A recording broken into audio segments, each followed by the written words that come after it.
Okay, welcome back to our next session in Beyond Fossil Fuels. And we do have, I mean, you don't have to hype because we're on the screen anyway. So Dennis, thank you, Dennis Doherty, joining us here as first speaker, talking for AFL-CIO Colorado, where you're the executive director. Of course, the unions are a crucial part of the equation, but I'm not going to say this. You can say this in a minute.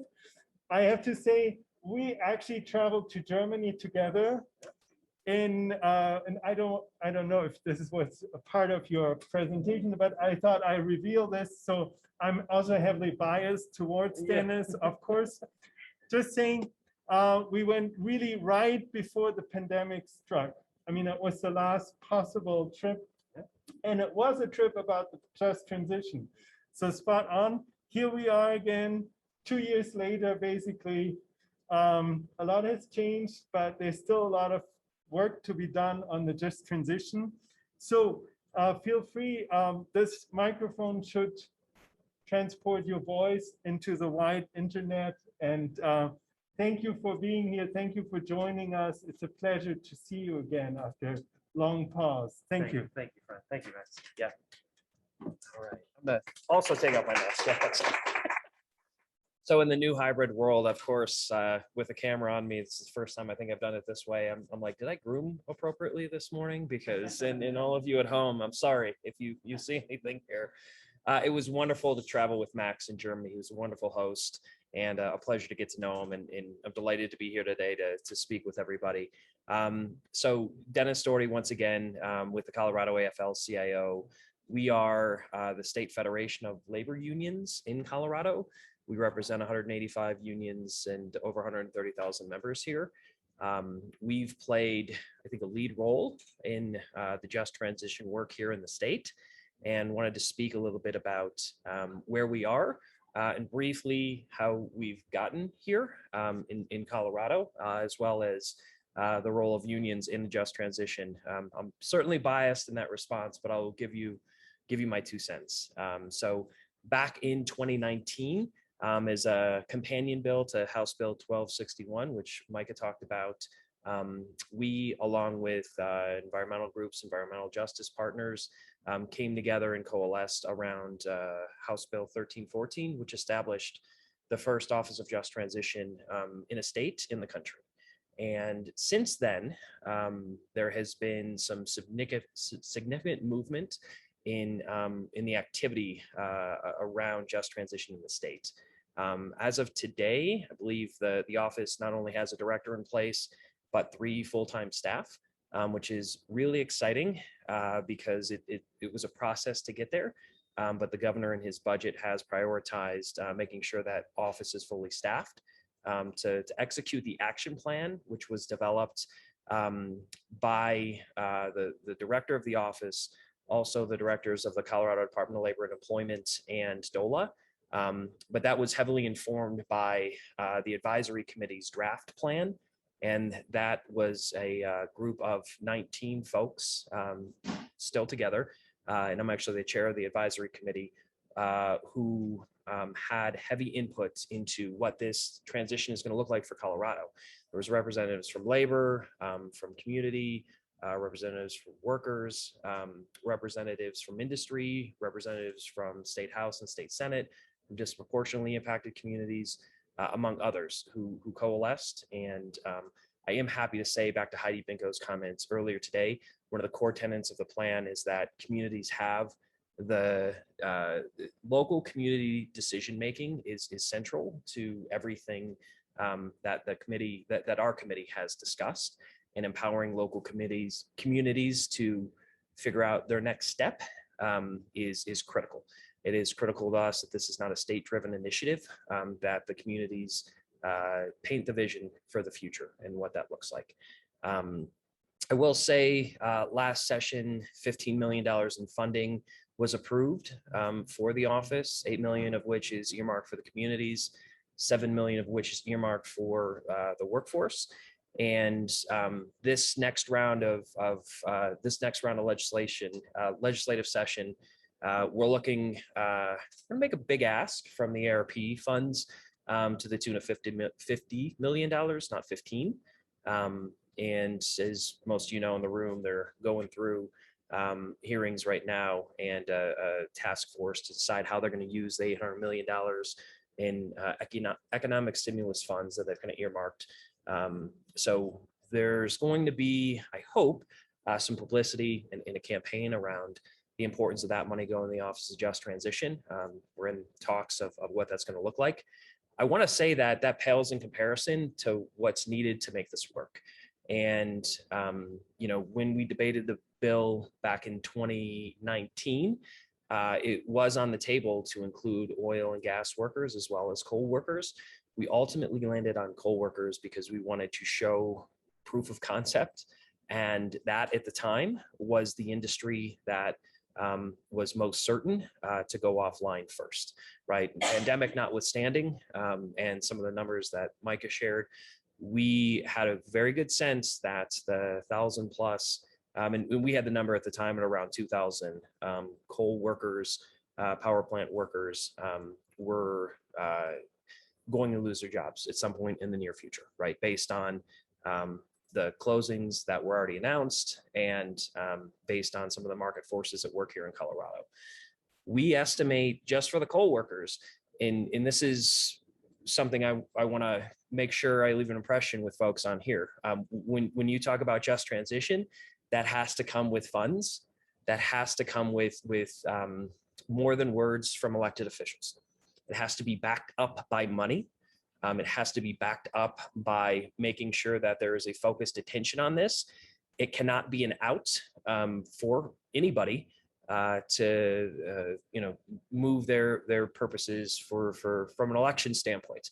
I fear at times it's used as window dressing, and we are here as a labor movement to make sure that's not the case, right? This is something that we are going to sustain focus and attention on. And it needs, as estimated by the office, once the displacement, and we're just talking coal, just coal, around $100 million a year starting in 2024, 2025.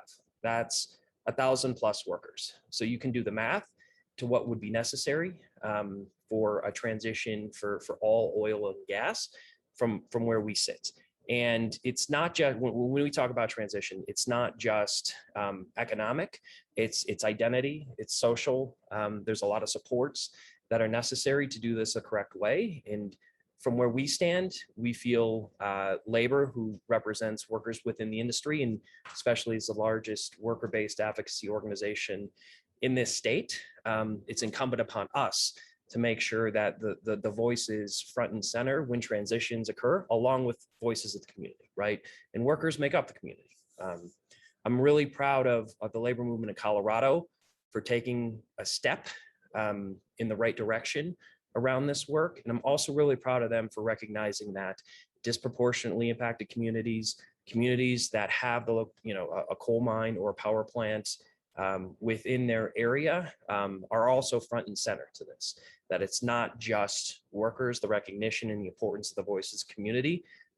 We were there when it was discussed about the disproportionately impacted communities. We advocated that they be included in the bill. It's important to us. And although we're right at the precipice of kind of taking the next step, it's going to be easy because there's competing priorities for the funding that's necessary and needed, to be allocated elsewhere. So we just want people to put their money where their mouth is. There's been a lot of talk from the governor, from elected officials, and we want to just see the resources and support needed and delivered on. And I'm confident it will be. And if it's not, we will be right there. Yeah. I want to say one thing about the importance of the relationships with environmentalists, environmental justice groups, community groups along the way. This all started back in 2018, and Micah was a part of a table that talked about what a just transition looks like for Colorado. And it's the first time to my knowledge that labor sat down with environmentalists, EJ groups, community groups, and had open and frank conversations. The relationships that were built, I think the insights that were gleaned And the fact that I can pick up a phone and call Mike or, a lot of the tenants in this building around thorny issues has been critical to how far we've moved as Colorado. Not to say we don't disagree, not to say that there aren't policy differences, but the interpersonal relationships, especially among leaders of organizations, and to be able to have those frank discussions and conversations go a long way. They go a long way. And the second thing I would say, and I'll leave it at that, and I see there's some questions in the room, is that despite the progress Colorado has made, this is a federal issue in my mind, in terms of the resources that are necessary to bear. That was one of my big takeaways from Germany. We're so part and parcel here across the country.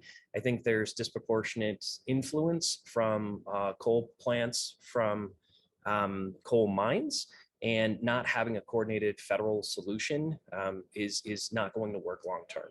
I'm very happy to see that Senator Bennett has a bill out to help coal workers, to help coal impacted communities. I've heard rumblings that there's been $30 to $35 billion floated within the the reconciliation package. And it was based on a lot of the work that we've done here in Colorado. I don't know if that will make the final cut, and who knows what will make the final cut. But for the first time, this is being talked about as a federal solution. And in both Senator Bennett's bill and what I hear is being floated in terms of the reconciliation package has wage differentials for workers, which is the first time that's also being talked about federally in at least around this work in this context. And that's really exciting because that's what we're pushing for here, to give people a fair chance, to give them runway, both the communities and workers, to figure out what that next step is. So I'll leave it there. Max, I'll let you handle questions. I really want to appreciate you. I really appreciate the time as well. Sorry. And you can stay here. You can also sit here if you stood enough, but you feel free to stand here. Okay. We have a few questions in the room, I see. A couple of questions. Are you ready for questions? I'm sure they're pretty friendly. Give me. And Danny, if we see any online, we will even relay these questions to you. We'll filter them for the worst ones, but Yes. yes. Well, I am ready. Are you ready? I'm Okay, ready. let's start here in the room. So we have a lot of companies that are involved in exporting, production, generation. Are they taking any part in contributing to a fund to retrain their workers when they've made millions or billions of dollars in this industry? So I don't know. So you don't have, I don't know. You don't have an active organizational role right there to get them to contribute. So maybe I am misunderstanding the question. Right now, our focus is working with the coal mines and the utilities. And asking them to contribute to these funds to retrain their workers. Absolutely. Yeah, absolutely. That's a piece of it. We wholeheartedly believe the split between government entities that currently have profited off of Colorado for decades. Those entities need to play a bigger role, right? And I can say Ceal right now is doing a better job than Tri-State here locally as a model, but we as labor would definitely like to see those entities pay a bigger share and pay their fair share. Can you share their contributions? I don't have that information in front of me. But they have contributed. Ceal has, absolutely, in a bigger way than Tri-State to this point in time. Yeah, that's what I know. Thank you. Okay, and you will have to come forward and speak into the microphone. Yes, thank you. Okay, my question is, do you have a look for the state legislation? Do you have sponsors? And who are they? And are they bipartisan? Yeah, so great question. We do not have sponsors yet. They're still working out the subcommittee on the Economic Development Task Force. The bipartisan piece is going to be important. I've approached some Senate Republicans about interest. And something I didn't mention in my presentation is that, when the office was formed back in 2019, there was zero Republican support for the idea. For the $15 million that funded the fund, the Just Transition Fund in the Treasurer's Office, there was bipartisan support. And there was not just support, but vocal advocates from Republicans in this state that it needed to be funded. So we're hoping to carry that over into the ARP funds. Yeah, but we don't have sponsors lined up yet. I don't think it'll be a problem to do it. And we have some people. That's good. That's optimism. Yeah. Yes. But you have names in mind? We do. Yeah. Good, good. Of course you do. Of Yeah. course. Yeah. I was just like, you probably have like a list there. So yeah, Brenna, if you, just come to the microphone. That's how it picks up best. Thank you. Dennis, thank you so much for all your great work. Wonderful to have you here today.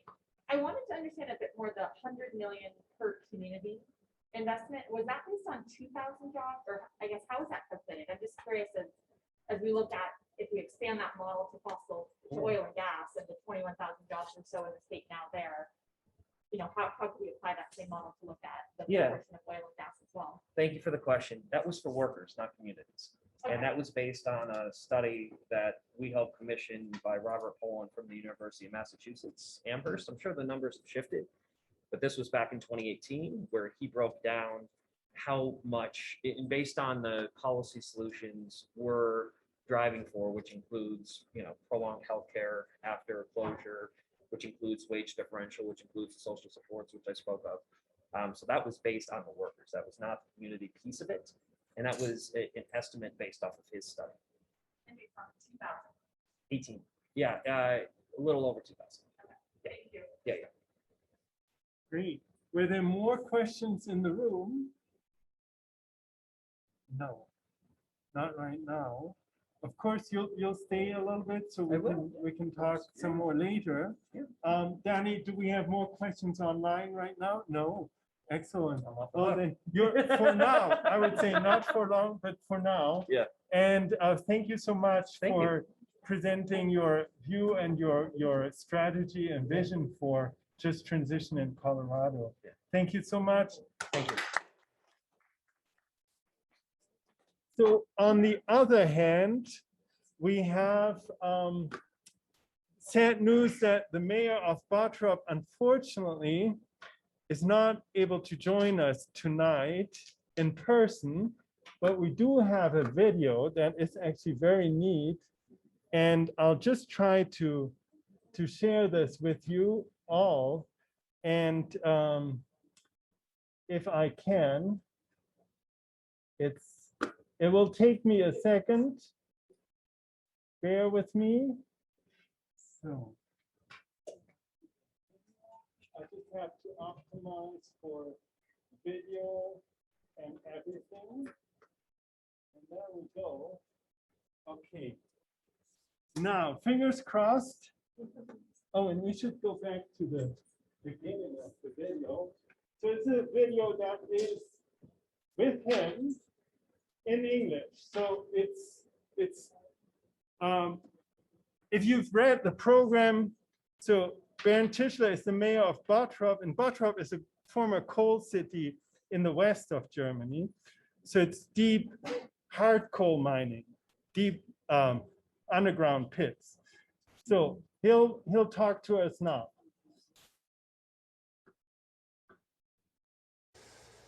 My name is Bernd Tischler. I'm the Lord Mayor of the German innovation city BOTTROP. Ladies and gentlemen, in 2010, BOTTROP started an ambitious project. We wanted to reduce the carbon dioxide emissions of our city by 50% within just 10 years. At the same time, we wanted to generate new impulses for further developments. Today, we can proudly say that we have achieved these goals. The process of energy efficient and climate friendly urban redevelopment has made us known nationally and internationally, and has been beneficial for us on many different levels. The story of BOTTROP is a story of clever change, of reinvention and determination. Transforming a city that has relied greatly on coal mining and heavy industry for more than 150 years into a global role model for modern, energy efficient and climate friendly urban redevelopment within 10 years was only possible because the city as a whole took on the task and was determined to be successful. In the spirit of coal and mining was the city's foundation and identity before. It is safe to say that while we still and always will honor our past, we have found a new purpose in being the innovation city. In doing so, we made a name for ourselves in Germany and around the world. Even now, I'm still a little bit surprised, but also happy about how much interest the Innovation City BOTTROP has generated, both in Germany and abroad. Cities and regions from all over the world are facing similar challenges compared to us. Our story provides a blueprint for these communities. As the Lord Mayor of BOTTROP, I'm proud of my city. We are currently in the early stages of developing a new project that is meant to continue the ideas of Innovation City. We want to take this approach to the next level and begin making our way towards a climate neutral future. So keep eyes and ears out for more news from BOTTROP. Thank you. Glück auf. So this was the video. Of course, he's more interesting in person even, but the last word that was kind of muffled was Glück auf, which is the miner's greeting in Germany. I don't know, is there an equivalent in the US? So Glück auf means, well, literally means good luck up or back up, but it is actually, I always thought it's so that you might survive, but it's not. So actually the meaning is more that Glück, so Glück is luck, so it's a wishing luck so that you find a lot of coal or whatever you're mining for. So it's more an optimism. It's not, I hope you'll survive. I think that would be very tough to say every day to all your colleagues and family. Anyway, that was a quick tour of BOTTROP. You saw a little bit. If you have questions about BOTTROP, you can also ask Dennis, who's an expert. He was in BOTTROP, and he actually met BERND TISCHLER. And so he knows the city hall that we've seen and knows a little bit about the story. Of course, you can also ask me, and I'm very sorry that he can't make it today. But we will try to run our next presentation slot now. And I'm very glad that we have Sasha Nelson here from the Colorado Northwestern Community College. I'll stop the screen share. Sasha, I need you again to be a little bit patient with me. Come on up here and start just talking while I try to push buttons. I have to find your presentation first of all, which is, here we go. All right. Thanks. Thank you. Thank you for the patience. That's all right. So here we go.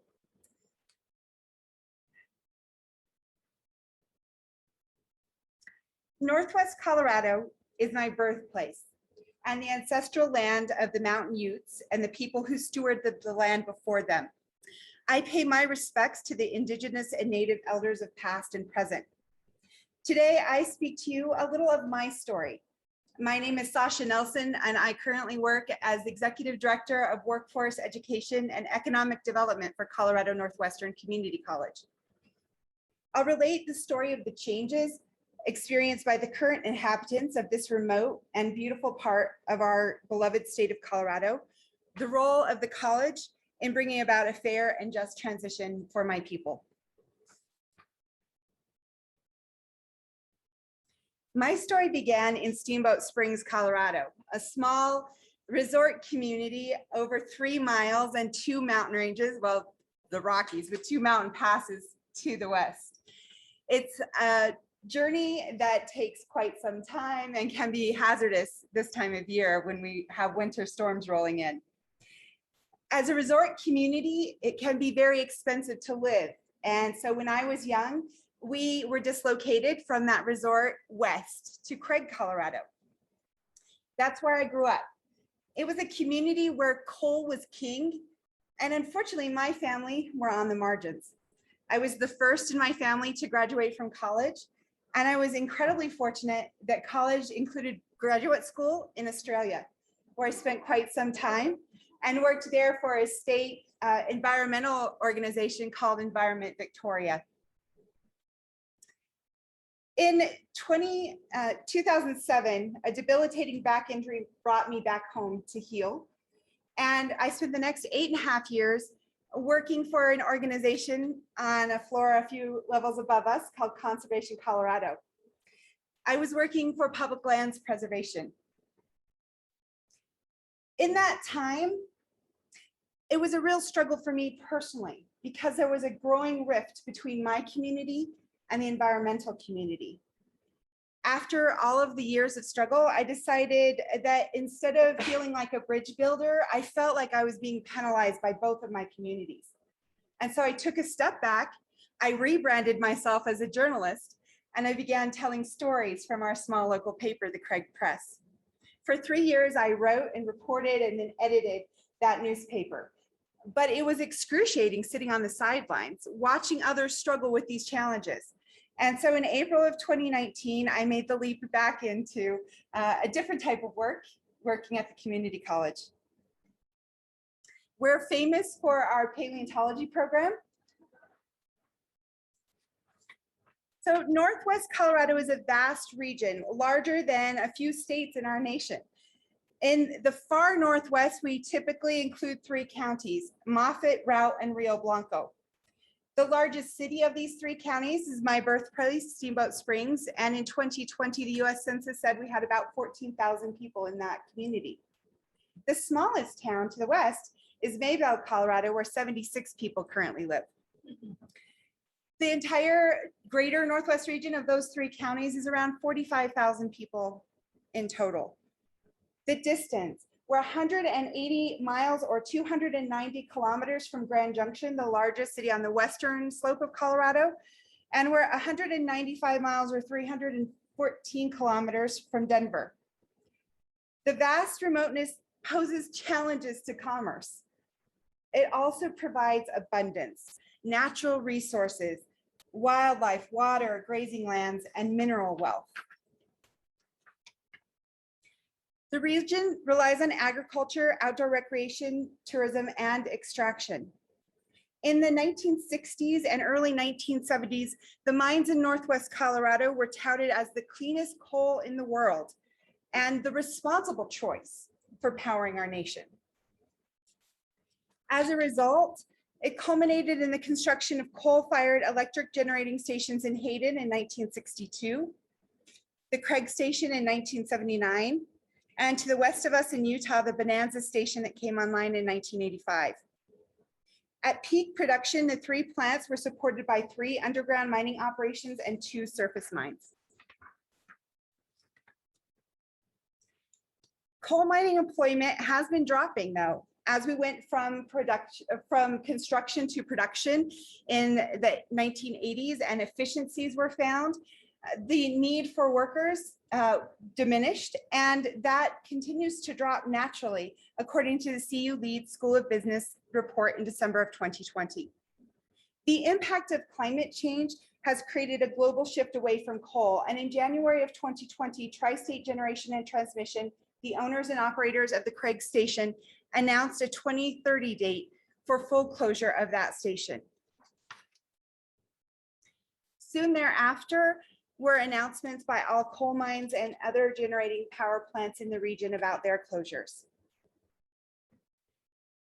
As you can see, the red dots are power generating stations, Hayden and Craig. What you don't see is on the Utah side, which is also economically linked to our region, and then the remaining coal mines.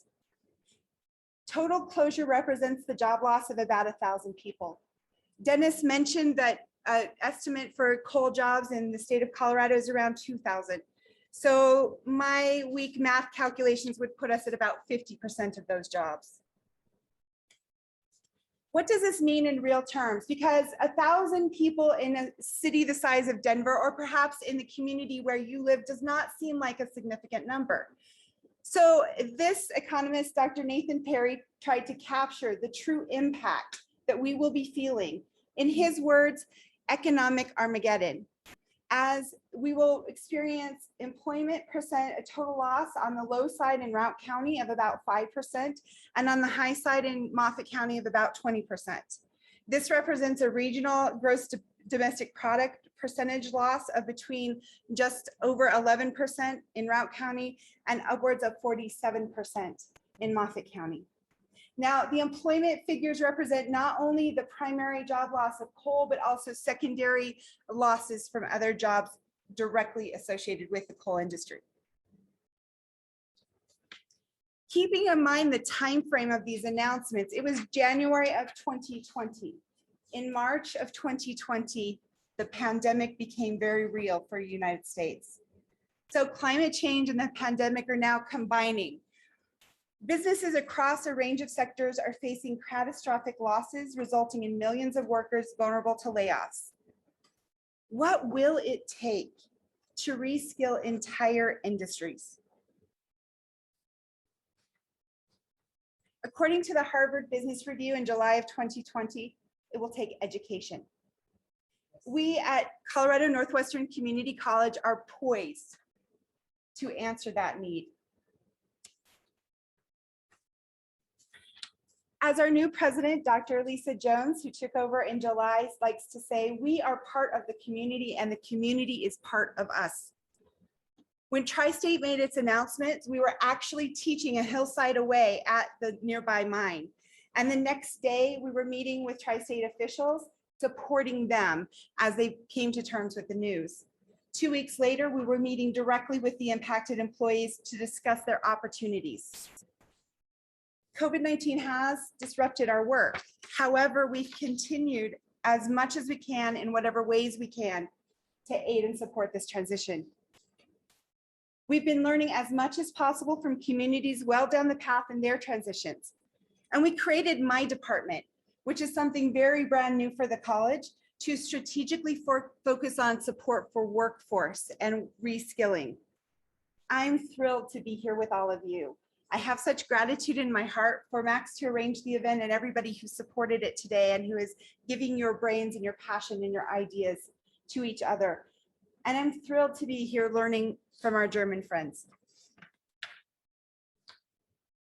My department in 2020 stood up with 4 pillars and 21 goals for the future year of 2021. And I'm really pleased to say that we've made progress in all of these. We wanted to very intentionally look at programs that supported equivalent or higher rates of pay, similar skill sets, were remote or transportable, would be responsive to actual business needs, and be aspirational for the individual worker. I'm pleased to say that in March of this year, we put online our first apprenticeship program. We added a cybersecurity program in May of this year. And I'm currently working with our team in the academic and career technical education programs to boost adult enrollment by creating something we're calling the workforce ecosystem. These new initiatives complement existing programs that saw the college awarded most affordable and best investment in 2020, including our equine science, our aviation program, which I have to brag, the pilots in our program fly second only to the US Air Force Academy in competitions. our dental hygiene and nursing programs, our automotive technology program, and we have a lot of fun with our climate and our snow and ice to enhance our students' experience. As Dr. Jones likes to say, as she began her leadership journey with us, she is strengthening the college's three-legged stool of academics, career technical education, and my division workforce, where we will reskill, upskill, and next skill any worker who needs it. So we are adding new business pathways this January. We are adding new teacher education pathways in May. We are increasing our number of short certificates and industry recognized credentials as rapidly as possible. We are also coming together for a multi-county mental health initiative. And maybe, who knows, an exchange program with Germany? We are regionally focused to make sure that there's equity across all of the communities that we serve. And we are working very hard to ensure that they have choices.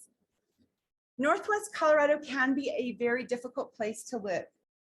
It is remote. The climate isn't always in our favor. There are a lot of luxuries and little things in life that we take for granted in our urban centers that we do without. People in Northwest Colorado are used to struggle. And I have to say they are struggling. We have one of the highest suicide rates in the nation right now, mostly young men and women who have everything to live for, but they're not seeing it. We have increasing rates of substance abuse, domestic violence, and crime in these small communities as well. These are all indicators of stress that our communities are under. We are also scrambling for resources. And we are in competition from much larger communities struggling under the impacts of COVID-19. But what I would like to remind everybody today is that coal is the culprit in climate change, not the coal miner.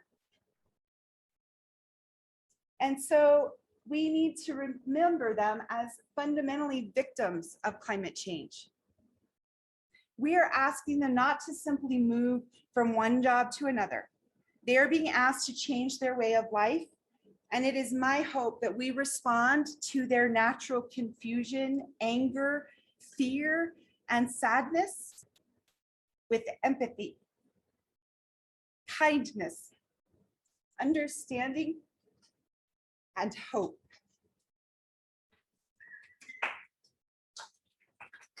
I'm not sure if our technology will allow it, but if Danielle can work a miracle, I do have a video, a short trailer of a film with some of my community members sharing their voice.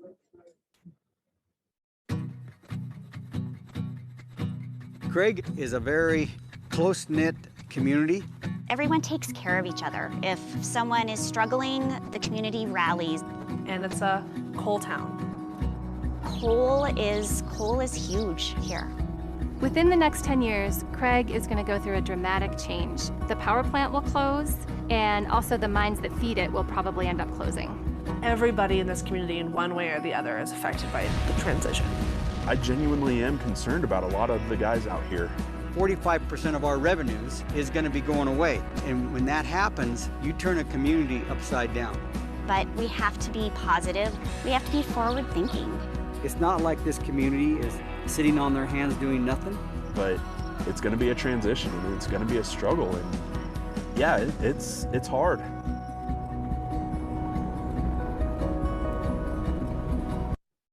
So thank you. And it worked somewhat.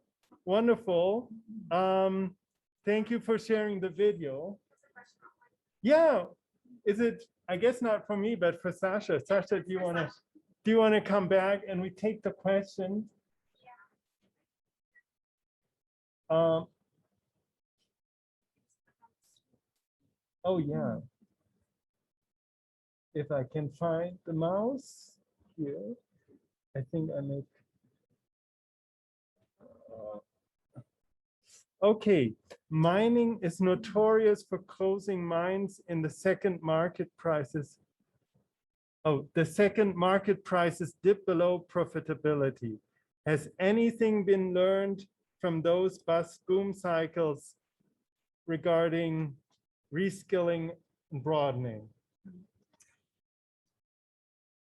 Martin, thank you for your question. We have been working on, trying to diversify our economy and take ourselves out of a boom bust cycle. In fact, much of my work beginning in 2007 with Conservation Colorado was looking at our natural dividends and ways to flatten those cycles of boom and bust.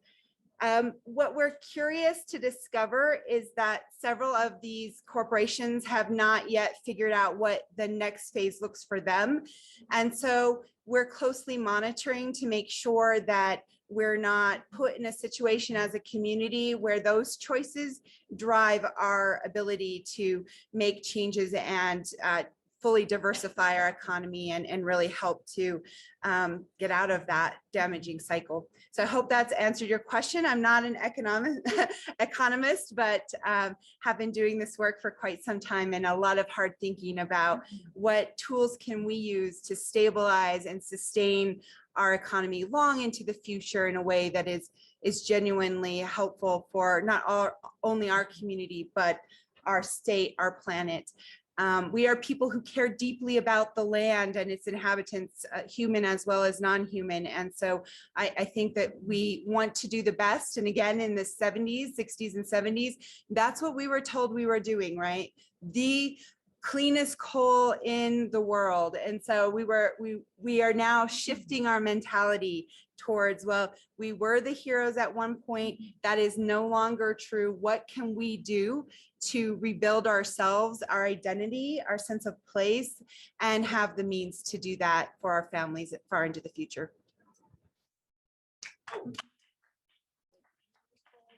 Also, some hands don't clap, but they go up. So we do have time. We can take a few more questions. Of course, we're way over time for the session, but nevertheless, while we have you here, let's do this. So why don't you start? And do you see there's a microphone in the middle of your table? It's in tape. So if you can speak towards that, that might help. Thank you. Sasha, thank you so much. For me, your presentation really resonated because you talk about people. It's all about people. And I just commend you for, and your community for what they're doing, you're doing to address the needs of the people. So, you were talking about some of the situations that are going on in these communities. And as I understand, they really are going to close down the coal mines, so you talked about substance abuse, domestic violence on the rise, suicide, really an unfortunate tragedy. What I wanted to know was, has the skills of the workers that are being affected been evaluated? Has anyone sat down with the folks and said, what do you do? What do you like to do? Or what would you like to do? And then use that information to form the opportunities that you are creating in the college there. That's a great question. And I'm so excited to let you know that the first week of December, we will be on site doing skill mapping at Craig Station. I think I relate it to the stages of grief in that we still have members of our community very much in denial and thinking they can push these decisions off because we have a timeline several years out for full closure. We want to support proactivity and helping workers know where their strengths lie and that they will be valued elsewhere, and then how to achieve any changes in terms of filling gaps between now and that future. And so we are going to be back at Tri-State because of the pandemic. Conditions have allowed us to go and have these face-to-face focus groups and then one-on-one skills mapping sessions with workers who are interested in doing that. And so we also feel that this is something we'll continue to do quite regularly. And I'm pleased to say that in our cybersecurity program, for example, I have coal miners. It seems maybe really far-fetched to take a miner out of the mine and put them in a high-tech cybersecurity lab, but it is definitely a sign of how skilled up these folks are, and how with some additional support and aid, they can retool to professions that are amazing and equivalent or even better than what they're at now. Thank you for your question. Thank you. And we do have also a question online, but we can take one more from the room first. I remember there was a hand here. Yeah. Yeah, Sasha, thank you. This presentation is really interesting. I've been working on a project in Farmington. We sort of tangentially been talking about worker retraining, and obviously their minds are closing like now. The plants are closing now, and the Finland community colleges been finding that folks are not actually that interested in retraining, but they're more likely to choose to relocate, which is easier for some of the communities versus others. Obviously, tribal communities, it's really difficult to relocate, or at least you lose culture when you relocate. So just wondering how, sounds like you all are being a little bit more proactive and that folks are interested in retraining. So just wondered, what you think is making the difference there, if it's a community leadership or the community, Absolutely. So there are a few things here. First of all, we are very grateful. We have a longer timeline for transition. Our closure announcement came almost a decade before full sunset, and that timeline might escalate. And so we're all a little bit concerned. Is it really 8 years, 10 years? At the college, we say it doesn't matter, right? We need to be moving in this direction. And so we're going to be as aggressive as possible because we have a bit of a cushion where other communities in New Mexico, for example, have not had. I talked recently to a community college president out east where they had a few months to enact a transition. The data that I'm gathering from other coal impacted communities is about a third. About a third of employees are ready to retire, and maybe a little bit early, but they're able to afford to do that and maybe extend part-time work or other types of work that they don't have to bring a full coal miner paycheck to the table anymore. About a third of folks will move with the industry. So they may rotate from New Mexico into Craig. My neighbors are from that area actually, and new neighbors, by the way. And then about a third will look to stay in the community, and part of those folks will look to develop their own business so that they're no longer tied to any industry and are independent. And then other folks, in the case of the power plants back east, about 20% went to community college to retrain and reskill. The dynamic we have at community college is that not all community colleges are ready. And honestly, we're not quite ready either to look at adult transitioning folks, right? We have relied, especially in Colorado, on transfer students at the community college level. In other words, high school students that start their college career in high school and come up through high school and then transfer to four-year programs. And we have had at least 20, maybe 30 years of funding mechanisms through the higher education funding scheme here in Colorado that incentivizes that pathway, and far less investment in adult folks that need specific skills retraining. And so that's my department's role at our college. This new title and adding economic development to the piece started in July of this year. So I need a little bit more time to continue the work and continue, but fortunately for our community, we have some time. So I hope that answers your question. That's interesting because it's a little bit similar to the situation in Germany, where in general, there's a longer time horizon. Of course, some mining areas close earlier, not all go until the end. So it's differentiated, but in general, there's a longer term process. And including what we've just seen before in BOTTROP, the Ruhr area, there was actually a multi-decade process, and they're still working on it, but the mines are closed. But it's now, of course, the mine closes, but the work doesn't end. And of course, the transition doesn't really end at all. So there's still a lot going on. So that what you mentioned, the exchange could be extremely beneficial in this regard. We do run a little bit out of time, but there are two questions. And maybe you can take them one by one and we can read them out. I can read them and you can respond, because I don't know if you probably have not been able to see them in the room. So there's one question from Martin Felker. Can you address the connection to healthcare? Miners whose industry shut down also lose their healthcare. It's of course also very important part. This is true. Because of the value given to coal over the years, the jobs and the benefits that come with those jobs are very nice. And so in thinking about transition, one of the conversations in our region is about tourism and outdoor recreation. But we know that when you shift from industry jobs to tourism recreation jobs, you have a loss in the amount of earnings and you have a loss in the amount of benefits afforded to those families and in those positions. And so recognizing tourism and outdoor recreation and building that is very important mix, but that's why I focus on programs that are very equivalent so that we can move workers into industries where they preserve their wages and also their health care and all other benefits, so that we're not asking them to shift in their ability to provide for their families.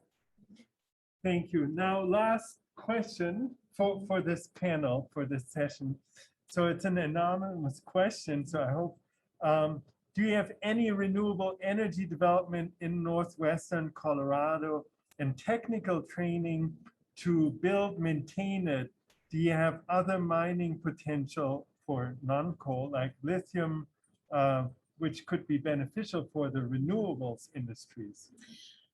Yes, I think, again, this is something that we're just starting to tease out and understand. Xcel Energy, the owners of the Hayden Station, have announced they're going to look at a molten salt battery development for that facility. One of the things as an educator I'm trying to tease out and don't have the answers yet, but hopefully we'll have soon, is what does that mean to take a coal worker working in a power plant that is firing coal into working in a facility that has become a molten salt storage facility, and that will take some retraining, and exactly what that mix looks like, I'm not sure, but we're the college that serves Hayden and Hayden Station, and so we want to be at the forefront of that conversation. There are other renewable projects online, outside of my work with the college. I'm on the board of Yampa Valley Electric Association, and we've had the most interconnection requests for solar that we've ever had. We have a new department of beneficial electrification, and we're looking at how we rapidly support and transition the grid to facilitate the exciting developments in renewable energy in that region as well. That's very optimistic too. So thank you so much, Kathy.